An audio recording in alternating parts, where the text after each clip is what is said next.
ইব্রাহিম আলাইহিসসালামের ভাতিজা ছিলেন লূত আলাইহিসসালাম। ইব্রাহিম আলাইহিসসালাম তার জন্মস্থান ছিল বর্তমান ইরাকের বাবেলে। তিনি সেখানে দাওয়াতি কাজ করতেন। লূত আলাইহিসসালাম ও ইব্রাহিম আলাইহিসসালামের সাথেই সেখানে অবস্থান করতেন।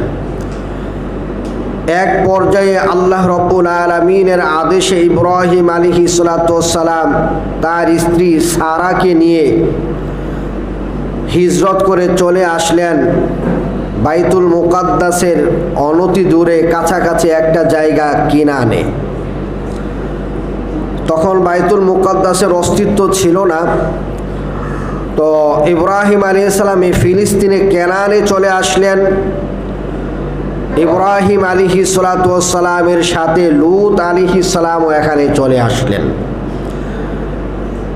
এখানে আসার পর এক পর্যায়ে আল্লাহ রব্বুল আলামিন লূত আলাইহিসসালামকে নবী হিসেবে মনোনীত করলেন এবং তাকে দাওয়াত দেওয়ার জন্য আল্লাহ তাআলা আদেশ করলেন ফিলিস্তিন এবং জর্ডানের মাঝামাঝি এলাকা তৎকালীন সাদুম